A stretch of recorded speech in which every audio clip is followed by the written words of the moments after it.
Hey guys, how's it going?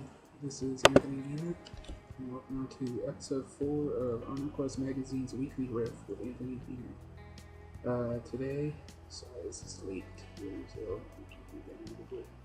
But today we'll start off with exciting TV news. Both Fox and NBC have announced plans to go ahead with 2 of their new shows this year. Fox has already renewed Sleeping Hollow for a 13-episode season. For a second season, I should say. And that's exciting because it's a fantastic fantasy drama show, and very well acted, very well made. Of course, the people behind Star Trek made it, so that's fantastic. I'm very happy with that show, so I'm glad to see that it's going to be getting a second season early. Not an exact replacement for Fringe because it deals more with fantasy and science, but it's still a great show. And also, NBC announced a full 22-episode pickup for The Blacklist, James Spader's new show, which is a phenomenal show. Fantastic. James Spader is amazing. Already great suspense and drama going on there, a lot of action, a lot of twists and turns you don't see coming, so it's very refreshing that a show like that gets picked up, especially because I've been missing the 24 fix for the last few years, so this is not exactly 24, but it's pretty close. I'm glad to see that it's coming back. This week, some more fall shows premiered. Modern Family, great Emmy-winning drama, or comedy I should say, on ABC, opened up to hilarious hour-long premiere, focused on the imminent proposal of characters Mitch and King, and that was a really cool storyline to watch unfold. Love my favorite character is Phil. He's the funniest one. The whole cast is just amazing. The kids on the show are getting older. It's so weird to see them. Makes me feel like an old man when I say that, because I'm only 23, but these kids, for the last 5 years, just gotten so big. It's crazy. Also, season 3 of Once Upon a Time and Revenge premiered on ABC. Once Upon a Time is getting into their Neverland storyline this year, which is very exciting. Already been introduced to Pan, who Peter Pan is actually pretty evil in this series so far, pretty twisted. Gives Rumpelstiltskin a run for his money. Also been introduced to mermaids, and it was very great to see the new dynamic on the show, which is this family that shouldn't be together, but they are to save this kid,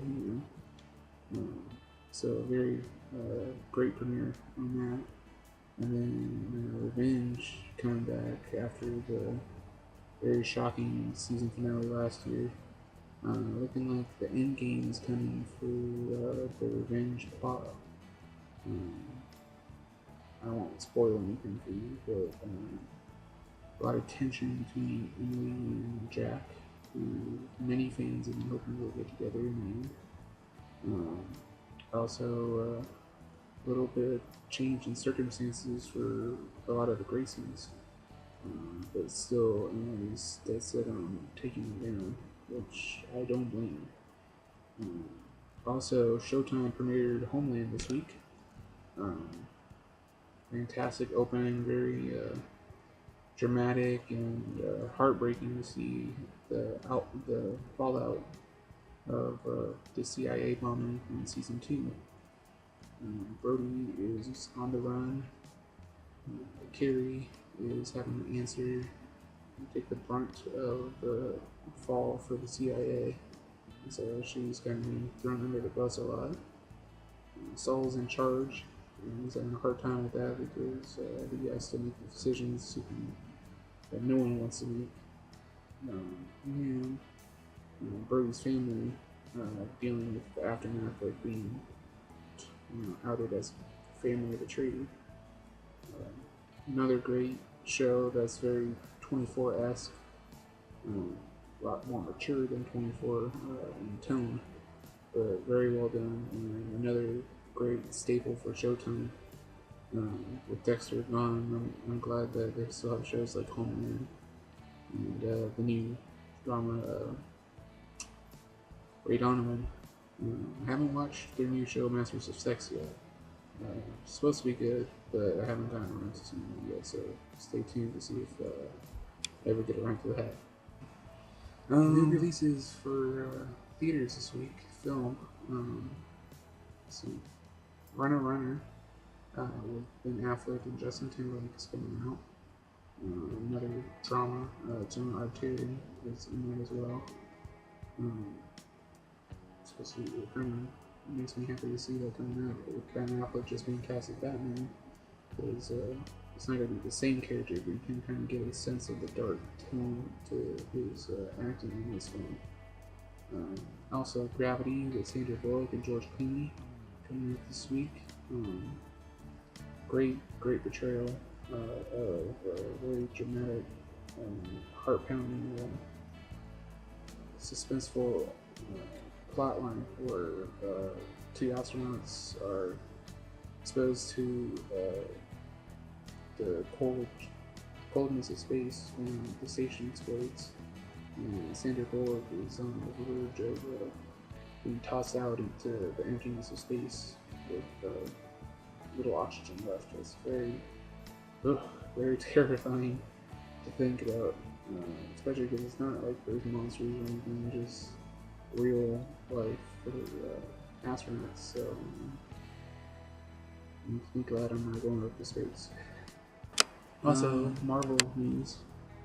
Samuel Jackson has unofficially confirmed that Elizabeth Olsen is going to be playing the Scarlet Witch, which is very exciting because Elizabeth Olsen is a fantastic actress, and I think she'll bring a very unique depth to this character. There's also rumor going around from, unofficially I should say, that Aaron Taylor Johnson has been cast as her brother Quicksilver. These are the two characters with the interesting loophole where they belong to both Marvel and Fox. Fox can use these characters to portray them as Magneto's kids, but they can't associate them with the Avengers at all. While Marvel can associate them with the Avengers, but they can't mention how they're mutants or that they're Magneto's kids at all. Hopefully, the future film will allow for either the characters to all be under one roof, or that movie studios will find a way to work a deal out so things will be a little less confusing. But I'm excited that these two amazing actors will be joining the cast of the Avengers, and I think they'll do well. The only interesting thing will be to see how these two more magical based powers characters will interact with a very scientific villain like Ultron. So for more on that. Also, music news. Justin Timberlake's 2020 experience came out this week, along with Lorde's Pure Heroin.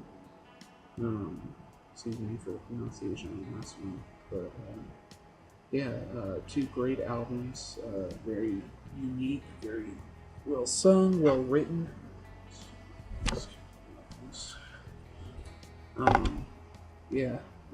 Just fantastic vocals from JT and Lorde.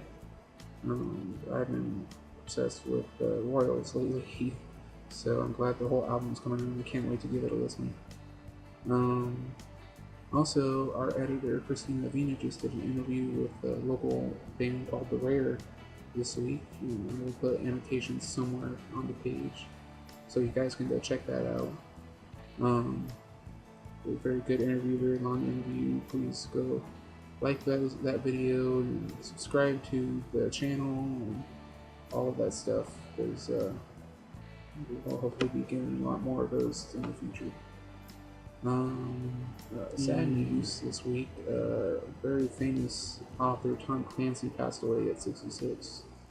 Not only was he a fantastic author, but his books and his genius were the inspiration for a lot of very popular games as well, like Splinter Cell and Rainbow Six, and a whole bunch of stuff. And this guy was a fantastic creative mind, and very sad to see him go.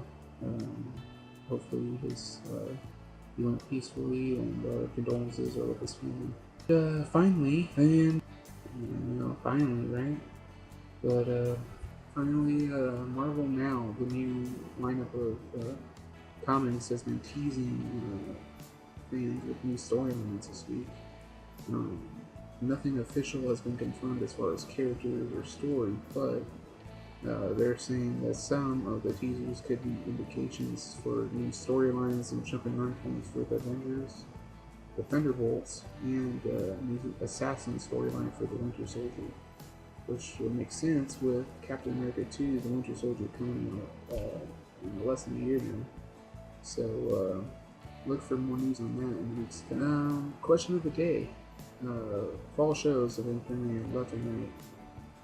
Whether it's animated comedies like Family Guy and American Dad, or dramas like Sleepy Hollow, The Blacklist, Castle, Revenge, any of those.